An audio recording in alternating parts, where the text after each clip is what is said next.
This is episode 25.5 of Stay on Topic, the best podcast no one listens to. If you want to reach out to us, hit us up on email at stayontopic111@gmail.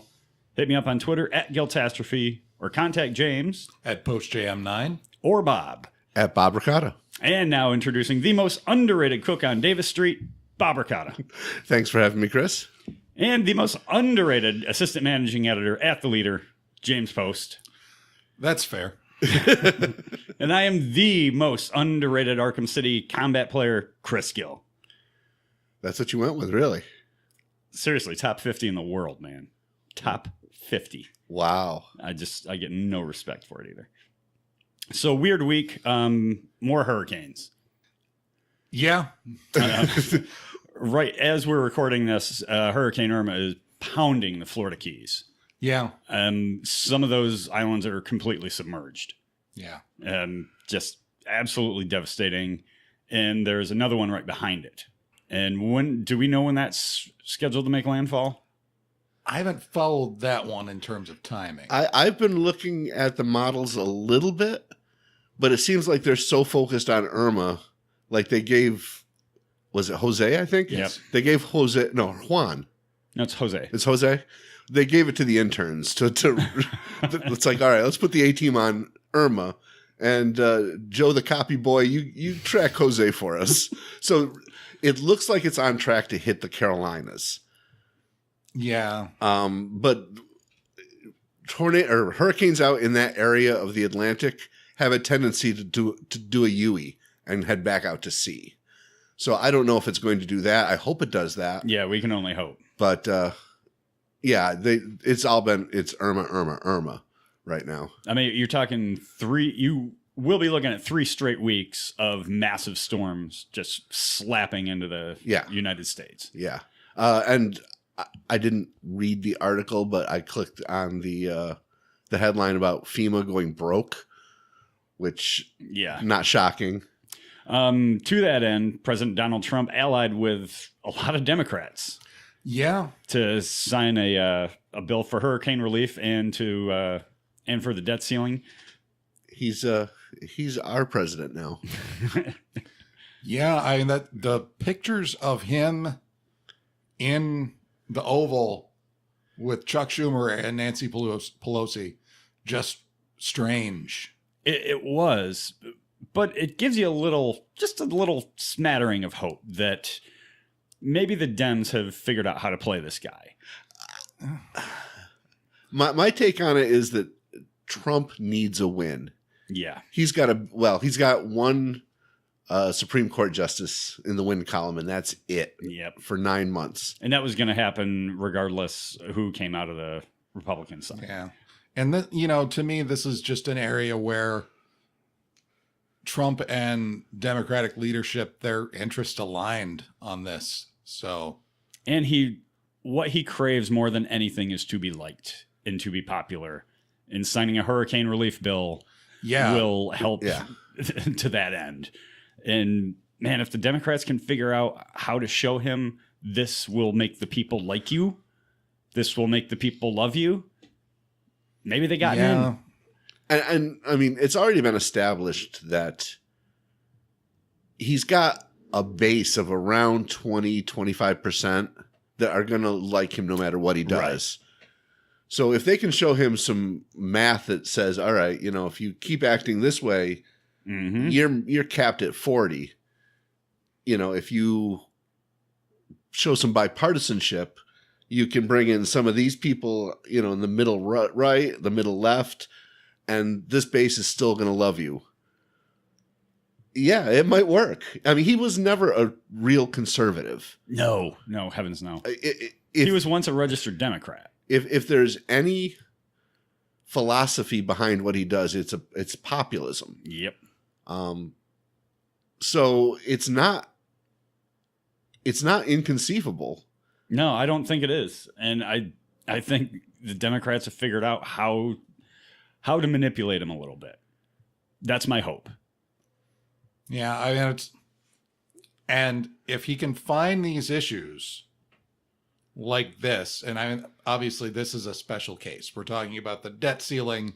talking about hurricane relief. These are gimmies. But at the same time, you know, if you can go to Congress and you're Donald Trump, where you're not really beholden to the Republican establishment anyway, and you can get, you know, you can get those votes where you have, 90 Republicans voting against. Yep. That's a big win. Yeah. If you don't care that the people voting against you are Republicans, that's a big win. I think so. Yeah. And the next battle is going to be interesting because that's tax reform. Yeah. They can't even come up with a plan. No, but he could bring some, you know, if he plays ball with the Democrats, he can bring some Democrat votes into this, look bipartisan again. Yeah. All of a sudden, you know, he's had a rebirth. Yeah. And, you know, it's kind of nice to be optimistic about things for a change. I really missed optimism. Yeah. But here we are sort of plotting a course for the re-election of Donald Trump. At the same time. Yes, that's what I don't know if I would rather have the victory or the issue at this point. If good things get passed and it helps people, then who gives a shit? Like the hurricane relief package is going to help people. Yes.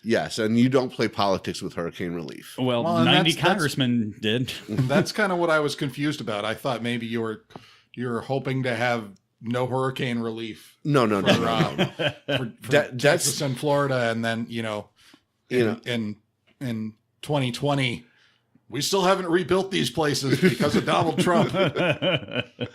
No, Houston is still underwater. I'm not advocating using hurricane relief as a political issue, nor am I advocating using the debt ceiling or keeping the government running as issues. Sure, if your enemy botches it, you take advantage of it, but no, you don't hold the country hostage.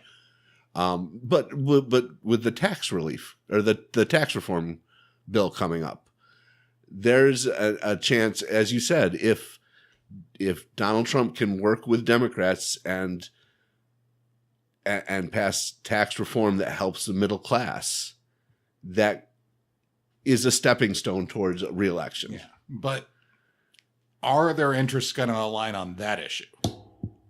Don't touch your microphone, James. Well, you know what happens when you touch the microphone. I get a rash. You grow hair on your palms. The thing about tax reform is you can slide numbers around. Like there's ways you can meet in the middle. Whereas with like healthcare reform, it's one philosophy versus another philosophy. You can't meet in the middle. But with taxes, if you want an 8% cut and I want an 18% cut, well, we'll meet around 12, 13. You can do that with tax reforms. Yeah, I mean, you say that about healthcare, but this week we had Max Baucus talking about single payers. Yes. Yeah. I don't know where the hell we are now. Yeah, that was a big flip. That was a party flip. Yeah. I've done a few party flips in my life. Just a couple of weeks ago at the FFL draft. Sad news. Len Wein, who's probably best known as the creator of Wolverine, died today. Was not able to get an age because this is still kind of breaking. But Len Wein he pretty much saved the X-Men. Before Chris Claremont got a hold of it, Len drug it out of this. It was just going nowhere. He gave the X-Men purpose, and then Claremont picked up the baton, and the rest is history. It was sort of the poor man's Fantastic Four for a little while there. Yeah. He was hugely influential during the 70s and 80s, had a big run with the Amazing Spider-Man, Green Lantern. He certainly left a mark, and man, he and his work will be missed. Any future work will be missed. So you guys do anything fun? Watch anything cool? I watched Ex Machina. What'd you think? I loved it. I really did love it. A good movie. Especially if you like the Westworld, it's very much in the same vein. AI and are robots sentient? Very, very interesting. James? Well, relating to that, I picked up a game that I know you've already been playing, Nier Automata, and been loving it so far. And it gets into a lot of those same issues, androids and robots and, machines developing their own sentience and emotion and how that works out. And still got 4 more playthroughs to go. Because these are weird people who made this game, and in order to get the full story, you got to do 5 playthroughs. But luckily, the plot differs substantially each time you play through it. So yeah, I've been having a really good time with it. It's and I love how it will just transition into different kinds of games seamlessly. Yeah, it will transition into a side scroller and then go into a bullet hell game and then back to an action adventure combat beat 'em up thing. Really well done. I love what Platinum Studios does. Yeah. It's always interesting, and the gameplay is always fantastic. A really weird thing to bestow praise on. The controls are amazing. The best controls I've ever played in a game. Because you don't in have... what way? You don't have to release one button. You can keep doing everything you're doing and then add in other moves. Yeah. And it happens on the spot without any lag or anything. And I've been really impressed by that. That has made it a lot of fun. It's one of those easy to learn, impossible to master combat systems. You're talking about like combining like the shooting and the you can keep combo fighting. Can keep shooting, slice robots up with your sword, dash, dodge while still fighting. It's a brilliant system, and I hope other people steal from it and incorporate that into the future games, because it's really well done.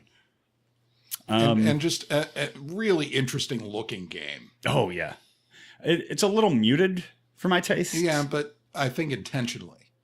Yeah, I just thought we were getting out of that muted era.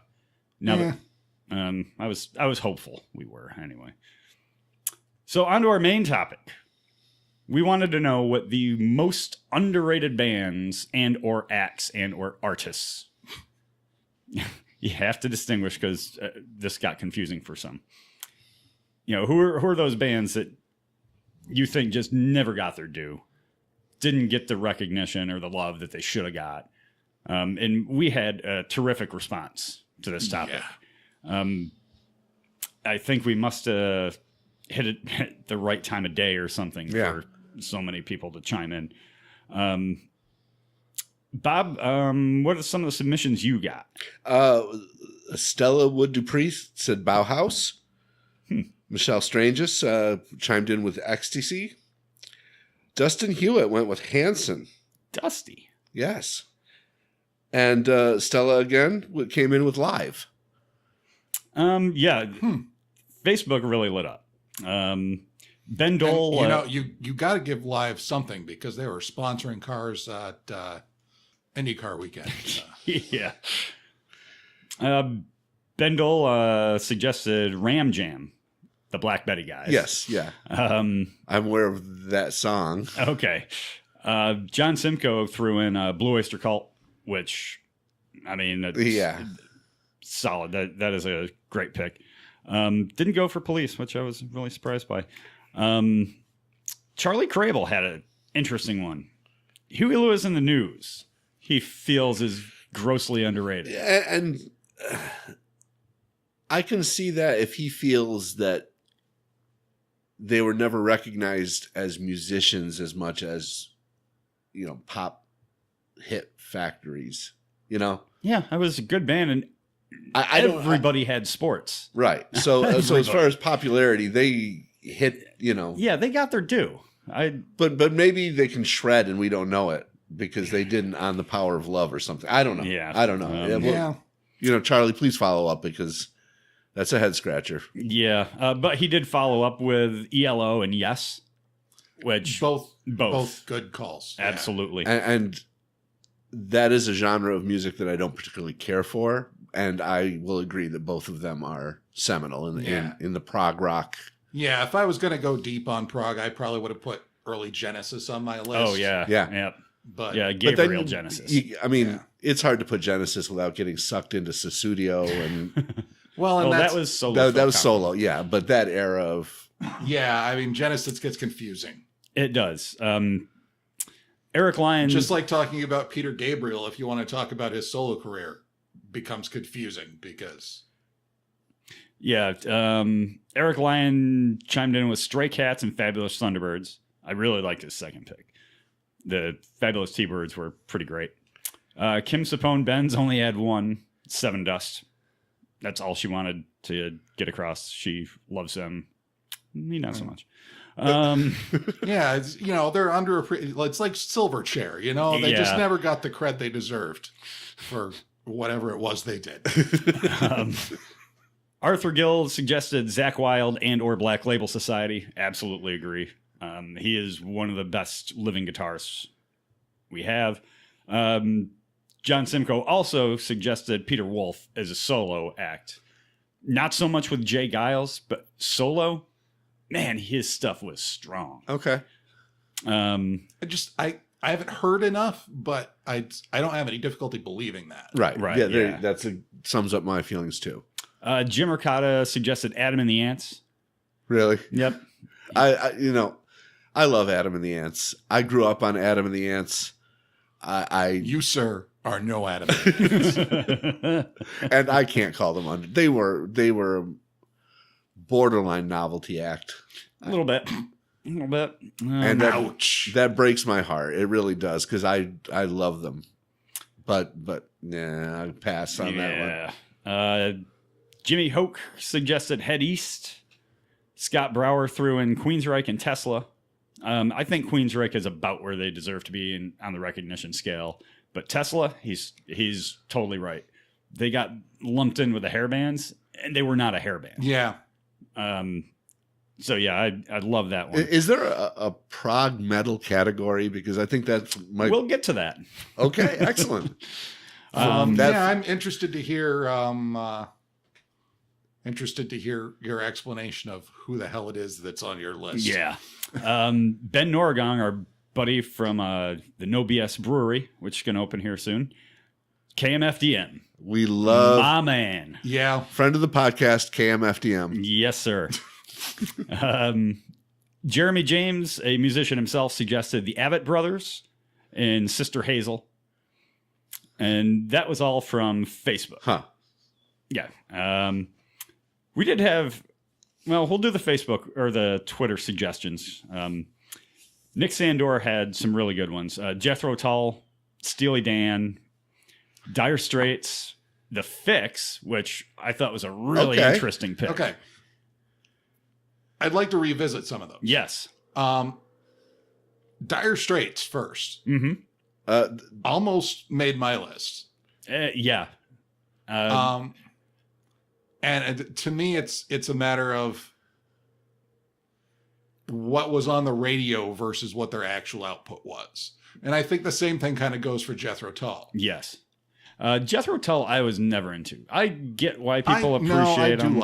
I do like me some Jethro Tull, but I don't think the general public was ever really exposed to the breadth of what they were doing. No. And that'll go for a lot of my own list. Yeah. Sandor also suggested every bit of Skinner not played on the radio. Yeah. He's got a point. I know where he's going with that. Their non-hits are every bit as good as their hits. And just as racist. Probably. Our buddy Paul Peters from New Jersey suggested Overkill. Duh. Because they're New Jersey. Men at Work. Just don't know enough about the non-singles. No. He also included the Cranberries. Death Angel and Warren Zevon. I will agree wholeheartedly with Warren Zevon. The only reason I didn't take him is because I don't know enough about his discography to speak knowledgeably about him. Yeah. But yeah, he was super talented, especially as a lyricist.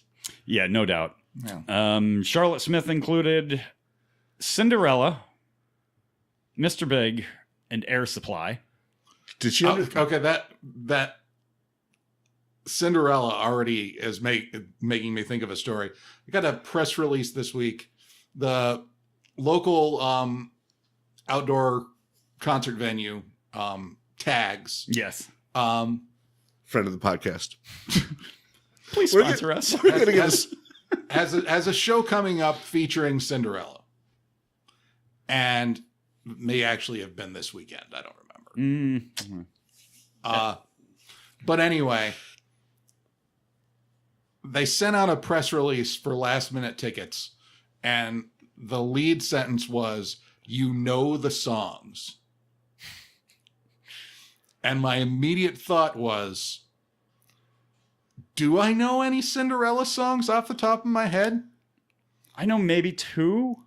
Well, and once I went and looked, I recognized them. But just saying Cinderella, name some songs, I came up with nothing. I asked our mutual friend Eric Wetzel, also nothing.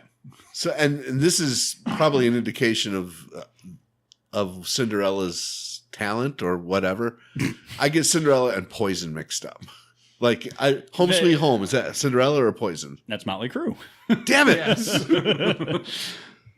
Rich Levere suggested the Tunes, which I don't know them. Yeah, I remember them from way back, but until he put that on Facebook, I was like, oh my God, that's right, they existed. See, and this is going to turn into an argument at some point in this podcast.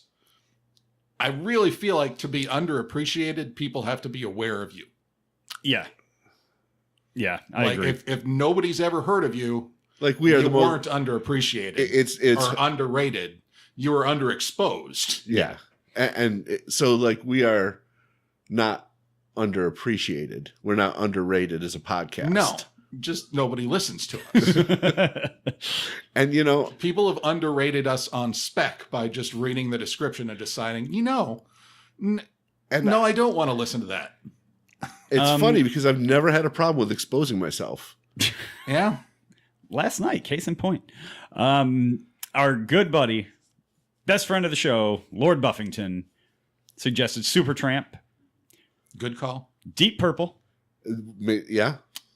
The Hooters. Yeah. The Band. And Kraftwerk. I love me some Kraftwerk. I mean, there are a slew of bands who wouldn't exist right now if Kraftwerk didn't do what they did. Yeah. So way more influential. And that's as far as my appreciation goes. Sure, yeah. I'm not going to sit down and just listen to Kraftwerk, but I definitely appreciate the influence. I like Kraftwerk when I don't have. I cannot do two things at once. So if I have listening to music with lyrics, I can't. Yeah. Write or do the checkbook. Kraftwerk is great for. Still use a checkbook, huh? I still use a checkbook. Weird. Kraftwerk is great for like I'm gonna clean the house or I'm gonna mow the lawn, and so yeah, I like Kraftwerk. And Andrew was concerned that he would have to submit something else because people wouldn't even know what Kraftwerk was. Like, dude, even if they don't, you submit it anyway. I mean, make people aware of it so they cannot be underrated. That was everybody that I had on mine. Got through Ricotta, so I think we're good. I think so. Yeah. Let's thanks again to everyone who participated. Absolutely. It almost made me change my mind on a couple of mine. Yeah. Reading everyone else's. And so yeah, we want to keep that up. We're gonna have another episode like this next week, but let's get into our stuff.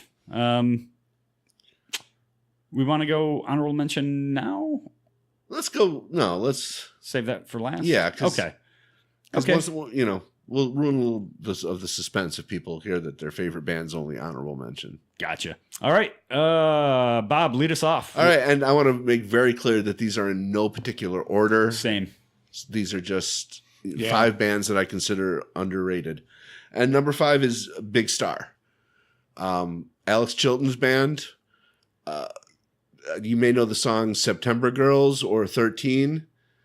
I believe they also originally, the song that it was made into that 70s show theme song was a Big Star song. Yeah. I think so. Yeah. It was. I think the version that the show used was a Cheap Trick version, but Big Star originally recorded it. They seminal in the genre of power pop. What's power pop, you might ask? Power pop is if you marry arena rock and the big guitars and the crunchy riffs with almost a sweet, think Robin Zander's voice. Yeah. A sweet, lilting, almost innocent vocals with these nasty, grungy guitars. Almost glam. Yes. If glam and arena rock had a kid, it would be power pop. Yeah. And Big Star, I wouldn't say created the genre, but they were big pioneers in the genre. Among the bands that said they were influenced by Big Star are REM and The Replacements. Both huge bands in the 80s and very diverse in their, you got REM basically invented college radio. Yeah. And The Replacements, which were more on the punky side, but they were both influenced by Big Star.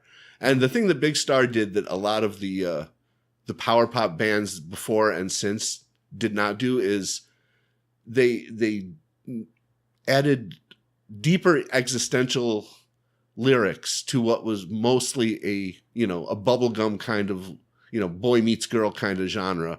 They added darker themes. So I'm starting out with Big Star, and they're one of my favorites, and it's a shame that they didn't record more. What you got, James? No, I didn't know. Were we gonna? Shit's gonna slide off the table right now. I was gonna give it a moment to breathe in case you had something to respond to on Big Star. No, Ricotta summed it up perfectly. Okay. So my first, and again, this is in no particular order, and feel free to make fun of me. Oh, we'll do. Well, yeah. 10-4. Sure. Counting Crows.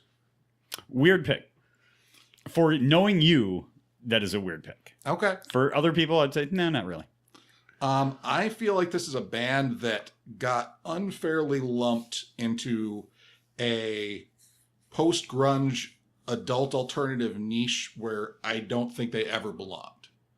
And I don't know if that was a result of just Adam Duritz's voice and what, the sound that brought to it, but the sound of the music never fit that. And obviously they had a few successful singles. I mean, you can't listen to, sort of mix radio for 2 hours and not hear Mr. Jones. Yeah. We needed a Mr. Jones. There was nothing else like it, and they provided it. And some other successful singles, Long December, that came off their second album. Anyway, if you listen to their albums, and they've been recording, their most recent album was 2014. Every song has them trying something new. No two of their songs sound the same. They're absolutely experimenting on every single thing they record. And so I think it's so unfair that they got sort of roped into a sound and a genre that I don't think they were ever really a part of. And so I think they got written off in a way that was not fair to them. It always happens when you have a huge musical rush, or there was hair metal, there was punk, there was grunge, there was post-grunge, and there's that one band that sticks out and is so unique but gets washed along with it. Yeah, and that's their first album, August and Everything After, which is probably still their best album, came out in 93. And it was inevitable that they were going to get caught up in all that. Yeah. But they never sounded like that. They always had that little bit of country influence and just, I don't know, a unique, almost garagey sound. I'm not even sure how to describe it, but they didn't sound like anything else. Yeah, my first one is Voivod, the mighty Voivod out of Canada. These guys are basically what Rush is to rock and roll. These guys are to heavy and thrash metal. They are prog thrash, and they were doing all the detuned stuff that new metal would pick up on back in '83. I mean, these guys formed in '82. Never hit it big with a damn thing. They had like a video on Headbangers Ball. I think they had a song on Guitar Hero, one of the Guitar Heroes. That was about their peak. But these guys were, everybody in heavy metal and thrash loved these guys and couldn't come close to doing what they were doing. And everything they were doing was so off the charts experimental, but still using a lot of the heavy chords and backbeats. They really peaked with their album, The Outer Limits, which was pretty much about time travel, aliens, extraterrestrials. That was kind of their base. What's wrong with Canadians? I know, right? They're out there, man. And no more so than Voivod. So that's my first pick. What do you got, Ricotta? I'm going to echo one of our listeners who nominated Dire Straits. Mm-hmm. I believe that Dire Straits doesn't get the recognition they deserve. Just say Mark Knopfler.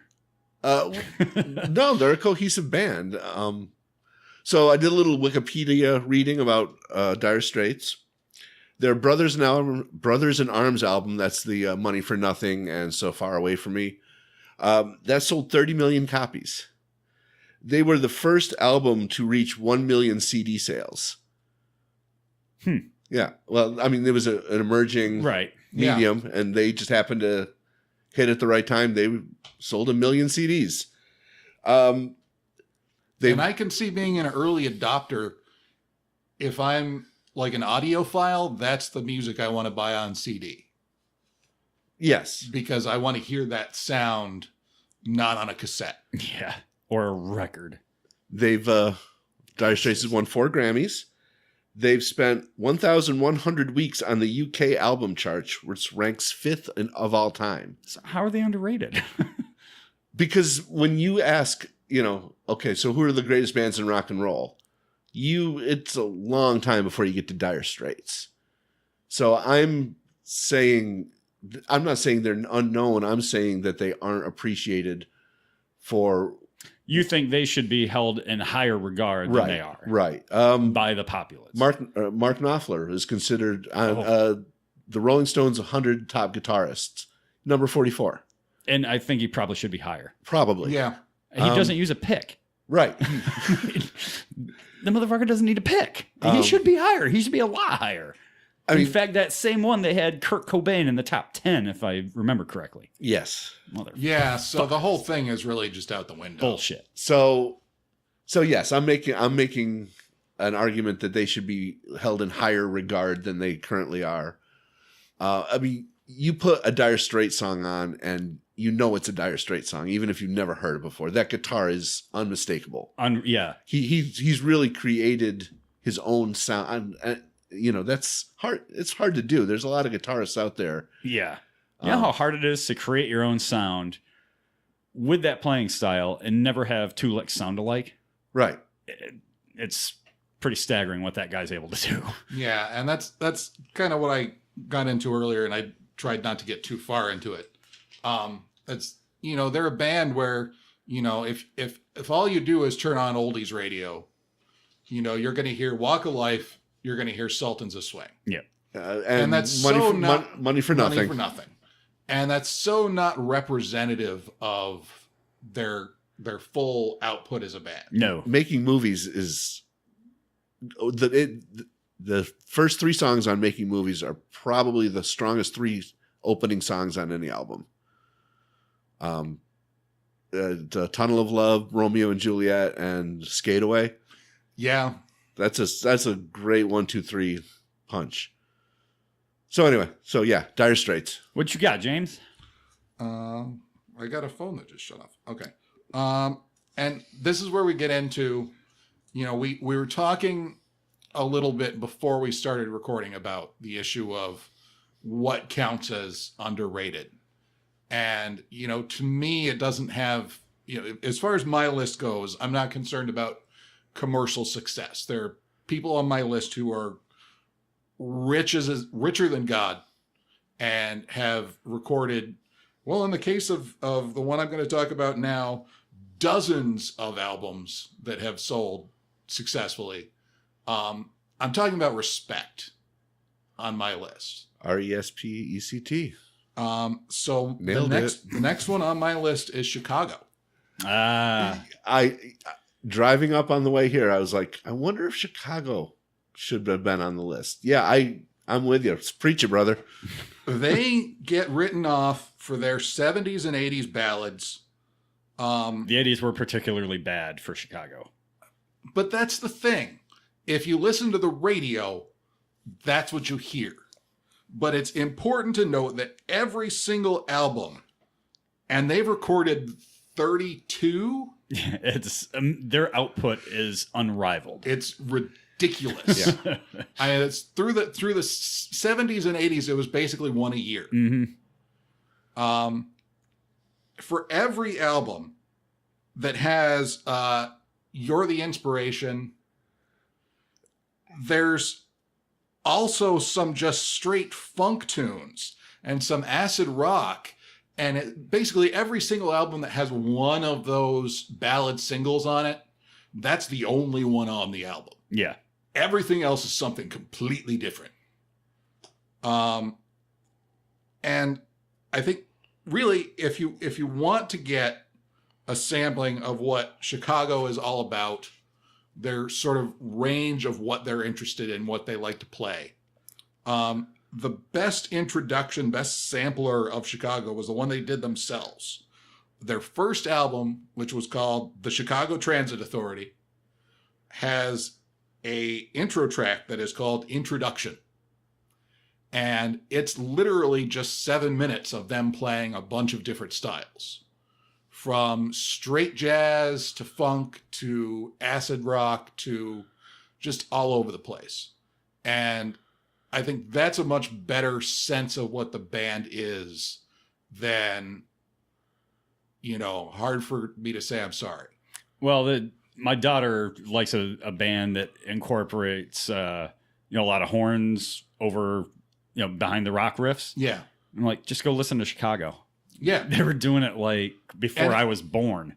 And this gets off into nerdiness, but God, always such a great horn section. Yeah. And I know it's impossible to keep those things consistent. It's not like they've had the same horn section for that long. And that's a good point, is that it wasn't just somebody playing horns. They were expert horn players back there tearing it up. It's, there's stuff that 25 or 6-4. Because they're probably, their best known hard thing that that went off the rails a little bit. They're best known of that like hard rock kind of sound, but with horns. Some of the riffs in that on the horns, if anybody listening has ever played a brass instrument or, God help you, a saxophone on that track, playing it in another band or whatever, that ain't easy.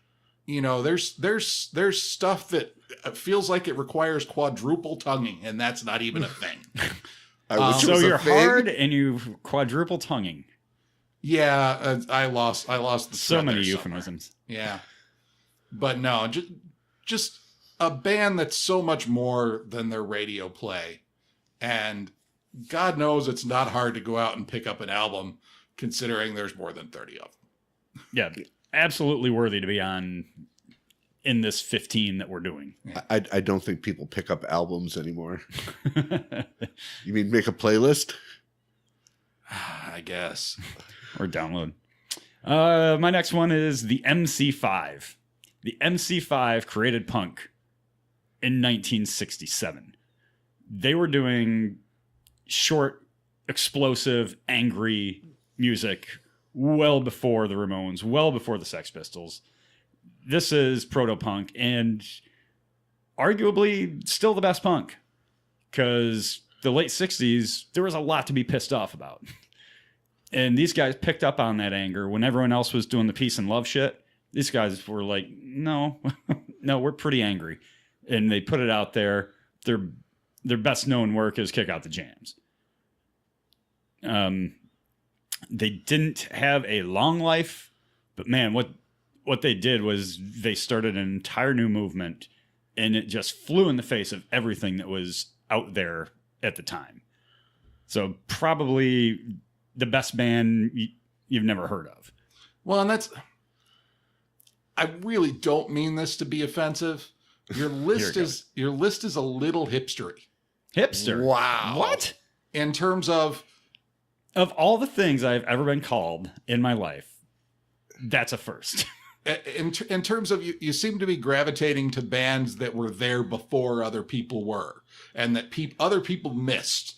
And you need to listen to this because they were doing it before anybody else was, and you've never heard of them. So it's okay. A little hipstery in its flavor. Okay. Well, I guess I'll break out the Man Bun. And they were formed in 1964 in Michigan. What, Man Buns? Yes. No, the MC5. Say the MC5 was my next pick. What do you got, Bob? Well, I'm going to prove how underrated this artist is because I'm going to say his name and you're not going to know who he is. Oh, boy. Brian Burton. Ring any bells? Maybe you know him by his stage name, Danger Mouse. Ah, there we go. Yeah. Danger Mouse rose to prominence in 2004 when he took the lyrics of Jay-Z's Black Album and put them over the music of the Beatles' White Album, creating the Grey Album. He performed on 2 albums with Gnarls Barkley. He was also in a band with the lead singer of the Shins called Broken Bells. He produced albums for Gnarls Barkley, the Black Keys. He produced, co-wrote, and performed on the Red Hot Chili Peppers album. He has produced albums for Norah Jones and Adele. He's been nominated for 19 Grammys and has won 6. He was nominated for Producer of the Year 5 times and won it in 2011. And he has produced, performed, or written a total of 31 albums. So he is kind of like... I think of him primarily as a producer. Sure, but he's got some musical chops too. He's a modern Mark Mothersbaugh. Yeah. He's just super talented. And people don't give him the props I think he deserves. Better than David Guetta? I don't know David Guetta. Never mind. Okay. Oh, boy. All right. So, yeah, I'm giving Danger Mouse some props. If you haven't heard the Grey Album, give it a listen. We got James. I have got Steve Winwood. We talked about this briefly before the show. We did. This is a nomination of Steve Winwood as a solo artist. Aside from Traffic and what else? He was in everything. Traffic, Blind Faith, Spencer Davis Group. Spencer Davis Group, yeah. And he's in the Rock and Roll Hall of Fame as a member of Traffic. And I'm leaving that out. I think he stands on his own as a solo act. Just because the music he recorded as a solo act really helped define the sound of the late 70s and 80s in a way that I think is unjustly forgotten.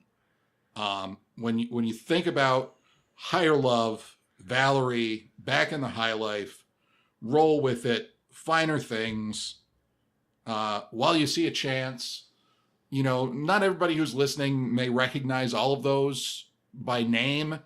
I guarantee everybody who's listening would recognize all of those if they heard 5 seconds of them. Yeah, I mean, as someone who's spent his formative years in the 80s, those songs were inescapable. Yes. They really formed a soundtrack for a decade. And in a way, I think his ubiquity worked against him. in the same way that somebody who was going to be on my list but didn't make it, Kenny Loggins, was kind of in the same position. It was all over the place in a way that made it feel almost like background music, to where nobody really appreciated it. And I just feel like, Steve Winwood just deserves more love. And a higher love, perhaps? Yes. Nice. I feel like he should be back in the high life again. That's, again, leaving out his work, I think he played with the Jimi Hendrix Experience at one point. Yeah, I seem to remember hearing about that. And again, Traffic, Blind Faith. I hate to appeal to authority, and I've already made fun of one of these lists just in this podcast. But I would point out that in 2006, Rolling Stone did a list of the top 100 greatest singers of all time, and they had Steve Winwood as 33 on that list. He's got one of those voices that's just totally unique, like a Peter Cetera, like a Steve Perry. Whether you like him or not, when you hear him sing one word, you know who it is. Worthy addition, for sure. Absolutely. My next pick is The Cult. To get away from my hipster picks, the Cults were an amalgam of everything that came before them, and they did it better than anybody else. Also lumped in with hair metal. These guys were doing like this crazy spiritual rock blues thing that had Ian Astbury's amazing voice over Billy Duffy's just otherworldly guitar playing. And man, that band just worked. And I don't know that they were ever really given a chance by people. You listen to Firewoman or She Sells Sanctuary, or Sweet Soul Sister, which is fantastic. Just don't think they ever really got their due. Even after they were a band that producers wanted to break. So that Rick Rubin did Sonic Temple for them, their best sounding album. And, they got a couple MTV hits and that was it. And I never understood why this band didn't break. I have no insight. I mean, okay. I agree with everything you said. Are you looking for some kind of... Yeah, I didn't know if anybody else liked The Cult. I do like The Cult. I don't know a lot of their discography, but, I know the hits. There's not a lot to their discography, is there? It's quite a bit. Really? Yeah, okay. They've got a pretty deep catalog. And it's always been pretty much Astbury and Duffy. Yeah. If you take any one of those components away, the whole thing would fall apart. They're just married at the hip. Can't do The Cult without them. And yeah, so I just think they're... And here's if you don't mind me going off topic, but I find that the problem with discovering new music is that when I listen to music, 90% of the time I'm doing something else, and that other thing is more important than the music. Like I'm driving, I am cleaning, I am mowing, I am doing laundry. So I can't give the new music its proper, I don't sit and listen to music anymore like I used to, where that's what you're doing is listening to the music. Right. So to break new music is really difficult. I want to hear something that I already half know or know, so that I can put my concentration on task A. Right. So, I want to discover new music, and, The Cult sounds like a good candidate to put on the list. I think so. And it's not a hipster pick. What do you got, Bob? Well, I'm just not sure if this is a hipster pick, but it is definitely a hip pick. I've got the Bee Gees. And... yeah, defend. Okay. Well... the Bee Gees have been the punchline of many jokes. Disco, deservedly. Disco has been derided as a lesser music form, but the Bee Gees have been around since 1965. They have 22 albums. Some of their best work was in the late 60s, early 70s, and it doesn't sound anything like disco. But they shouldn't be ashamed of their disco bona fides. they were responsible for writing or performing 9 of the songs on the Billboard's Top 100. 9 of their songs were on the Billboard Top 100 simultaneously in 1978. In the total of 1978, they had 13 singles on the top 100, 12 on the top 40. I mean, they dominated a genre. I don't know if they created it, but they dominated disco. Which is why I wonder why underrated. Because, and maybe this is an indication that I think disco as a genre is underrated. Okay. It's fun. It gets you moving. It's no, you're not going to find Shakespeare in a Bee Gees song, but sometimes you just want to dance. Yes, it's a legitimate genre of music, and I don't know of anybody who executed it better than them. No. So in that sense, I think they're worthy. I'm not convinced that they're underrated. Yeah. I think that's where I'm running into trouble. You think they're underrated just because they're a disco act? I think number one, that their earlier catalog is either ignored or people don't know about it. Yeah. But even their disco hits, I think people look at them as king of a trash genre. So I guess I'm defending disco as much as I am defending the Bee Gees. Okay. Yeah, I'll accept it. Okay, thank you. Thank you for validating my opinion. Is ABBA next? ABBA was thrown out there on the socials. Yeah. So is Queen. Yeah. Queen is appreciated right where they should be. And as far as yeah, I think we'll get into this next week. Okay. Right. Yeah, probably. Don't you? Next week, there could be some fighting. There could be. I think there'll be some that we all agree on, and some that result in mics getting broken. Yeah. Yeah. On to me. Yeah, on to you. On to the next one. And this is, I think, probably the one where we get the most into my distinction between success and respect. My next pick is Dolly Parton. And God knows it's not like she's not famous. And God knows it's not like she's not rich. She has her own amusement park with her name on it. I know where you're going with it, because when I first saw your list, we let each other see our list prior to the show. Mm-hmm. It's like, Dolly Parton. No, that works. That totally works, because she is not appreciated for how good her songwriting really was.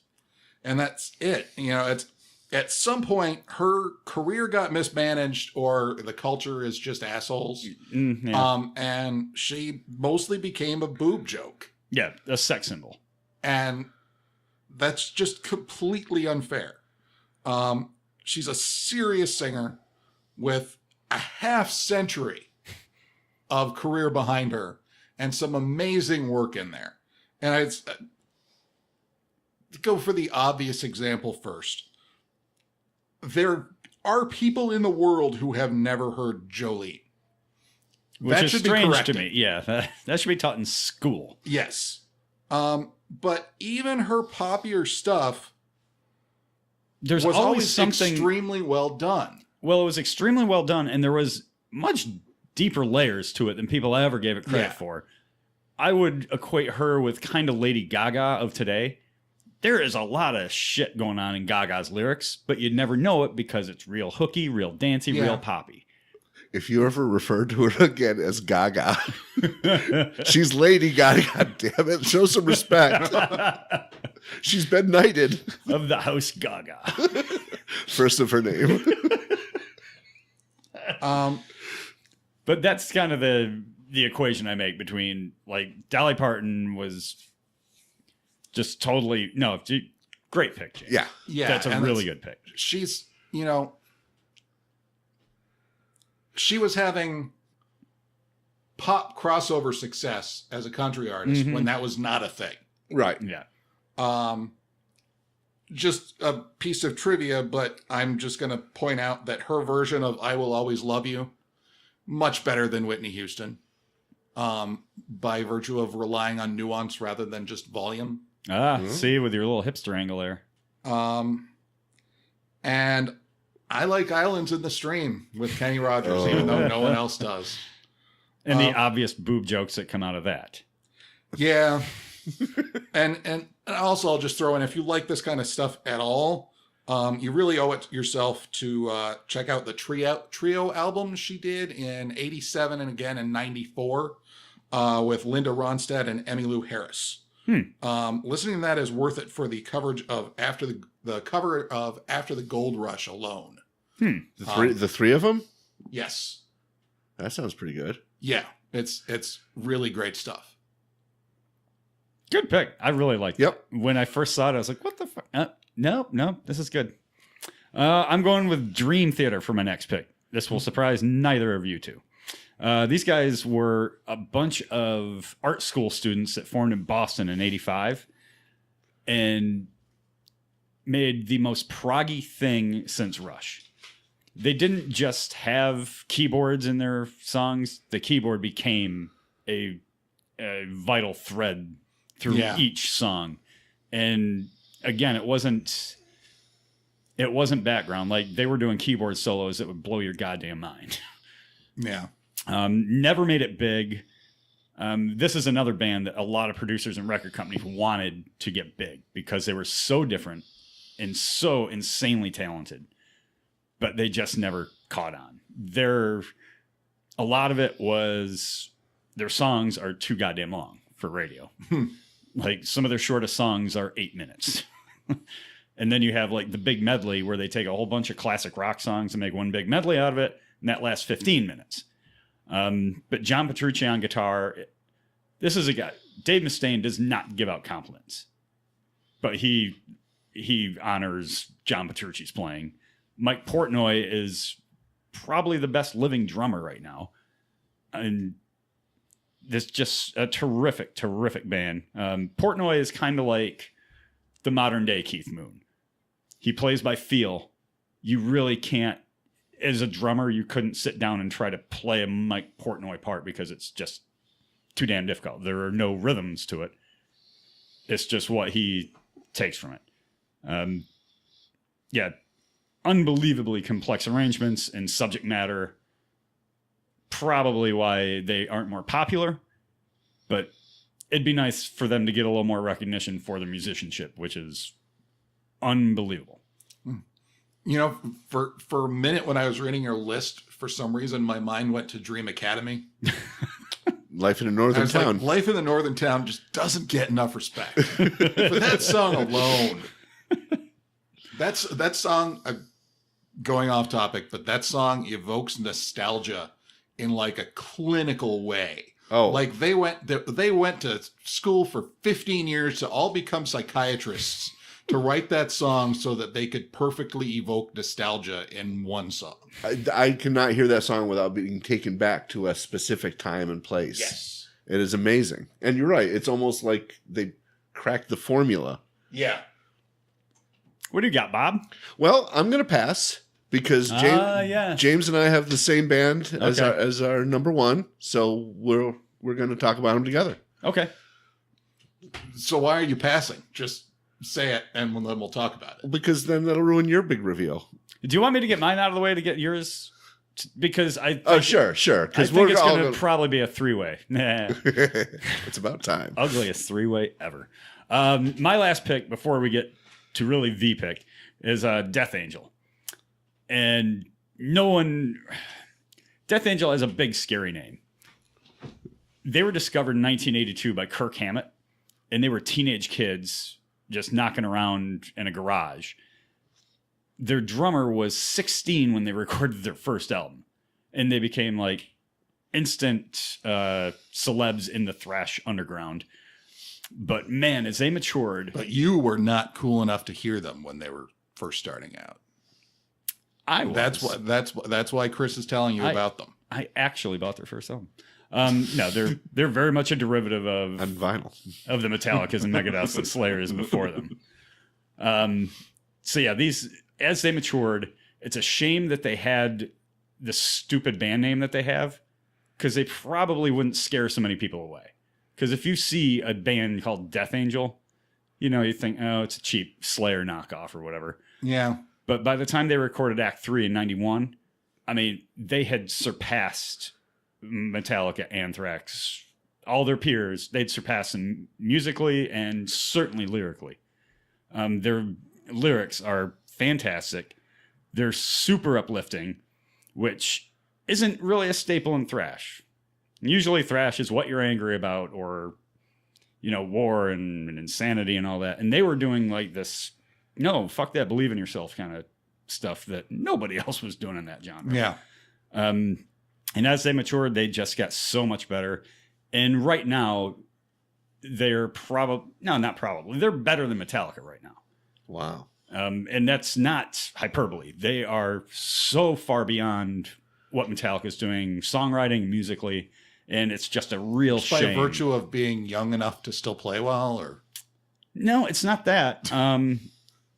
Metallica seems to always fall back on this simplistic kind of.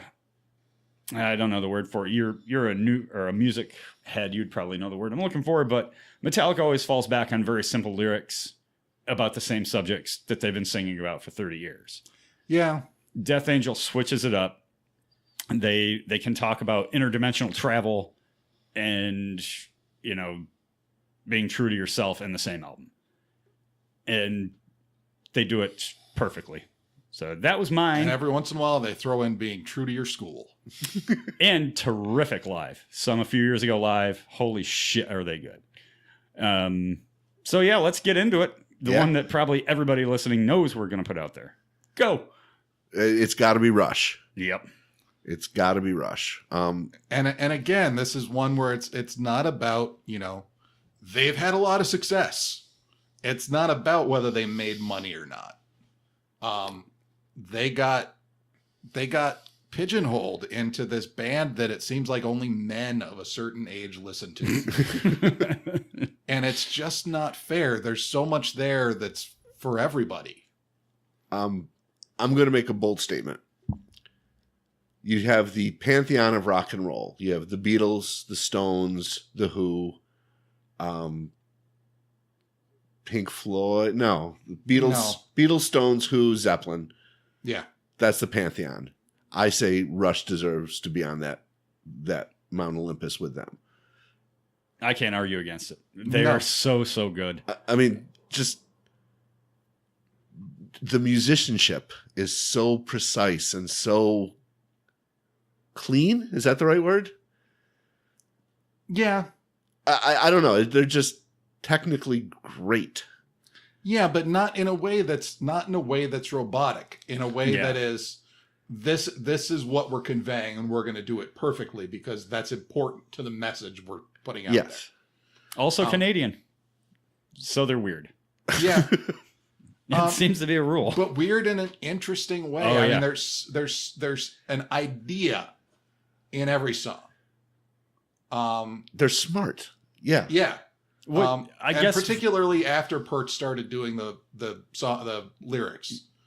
Consider that one of their cherished albums, 2112, Neil Peart wasn't even a part of. Yeah. Consider that for a moment. Yeah, and they wrote songs that spoke to the D&D kids, the loners, the outcasts. Neil Peart did get a little Anne Randy. Yeah, a little bit. We'll let that go. We'll let that go this time, Neil. So I've got a theory, and I want to bounce it off you because you know more about music than I will ever know. You almost got me in so much trouble. Why? Because you said I've got a theory, and I almost came immediately back with that it's a demon. Yep. Once more with feeling. Yeah. So okay, so you take the pantheon of bands, the rock gods that I listed off. all of them have in their basic DNA a blues influence. Yeah. I don't find that in Rush's music. No. They come from a totally different place. And I think that may be why they don't get more recognition, is because we are blues biased society. Yeah. I mean, prog is always going to be prog.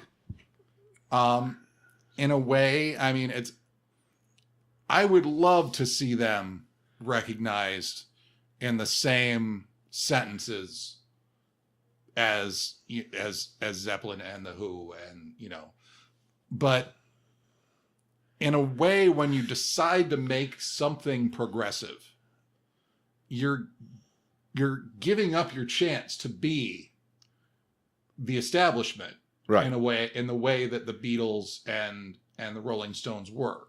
Not that they weren't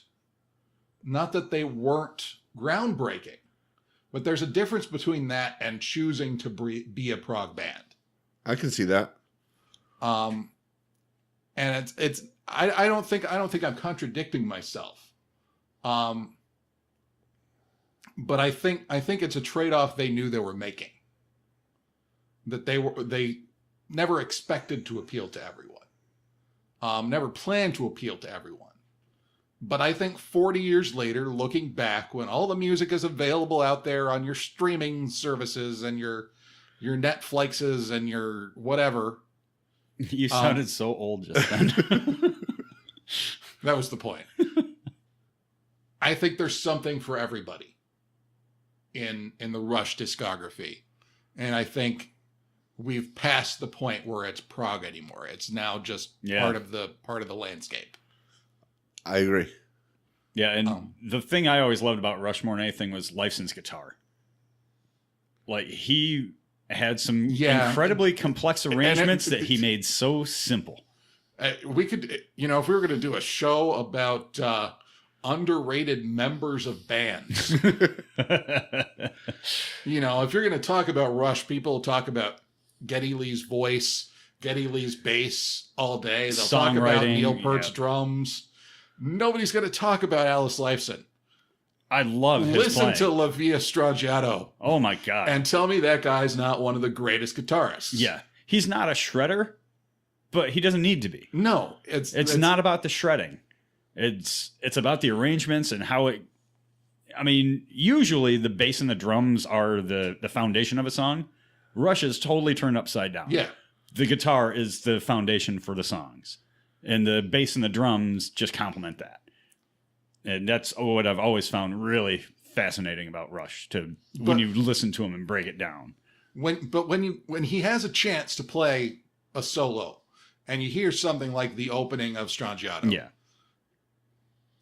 he builds up from nothing into this huge sound. And it's not shredding. It's not anything like that. No. It's a totally different kind of play. I don't even know what to call it, because it doesn't have a term. He makes the guitar sing in a way that not that many people do. No, certainly not. No, I think Rush is on every underrated list. Yeah. Near or at the top. So I'm not surprised. I am surprised that we didn't get more feedback about Rush. That's what surprised me more than anything. That's because they're underrated. Because our listeners are just not cool enough. That's twice you can. That's good. God, you're insulting listeners on social media. I keep hitting the Facebook promo button and advertising, trying to get cooler listeners, and it keeps not working. So let's just blow through our honorable mentions. Do you guys have? Yeah. I don't have any, actually. Okay. I'll blow through mine while Ricotta gets... Animal Alpha, a Norwegian band, female lead singer, rock punky, really cool. Cage the Elephant. Love Cage the Elephant. Yeah, if you don't know, go listen to Cage. If you like the Black Keys, you'll like Cage the Elephant. Yeah. Metal Church, terrible goddamn name, great band. Overkill, the most punishing band I have ever seen live. Like... You get your ass kicked just by the music because they're so loud and bass driven. Tin Machine, Bowie's foray into hard rock. Super cool band. doesn't get enough credit. And I put Slade and Sweet together because they're two sides of the same coin. Yeah. That rock glam era. Glam rock, yeah. I love that. I love those two bands. Love that era. What do you got, Bob? I've got Devo. Nice. Yeah. People don't realize how complex. I mean, they've got a whole mythology behind their music. Yeah. And they're just super weird, but they're very good. Todd Rundgren. Oh, yeah. Some may know him as a producer. He was in Utopia. Another power pop progenitor. Prince. I know. Really? Come on. And here's my justification. No matter how much he's appreciated, it's not enough. It's not enough. Okay. I'll give you that. Until he's worshipped as a god, literal god, he is underrated. Bonnie Raitt. Oh, Bonnie yeah, Raitt is a hell of a guitar player. Yeah. I love her voice. That red hair with the white thing kind of does it for me. A little bit rogue. Yes, a ginger rogue. Yeah. Depeche Mode. I love me some Depeche Mode. They kind of did electronica before electronica was cool. They've been together a long time. Elvis Costello. God, how long is your list? Yeah, man. This long. And okay, so and Frank Zappa. Yeah, he can't be. Same with Prince. You can't sing his praises enough. And I think people know him for his novelty songs and not for his incredible guitar playing. Or just weird ass arrangement on stuff. So next week, we're going to fight.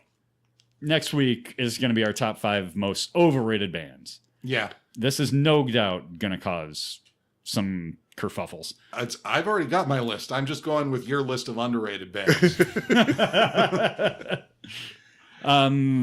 We'll hit the socials this week. Try to get some more of that fantastic feedback. Yeah, we love it. Oh, God. I love it so much. He's touching his microphone. All right, let's get out of here. So, yeah, we're going to do that next week. Really want your input on that. James, can you play us out? Why do you do that?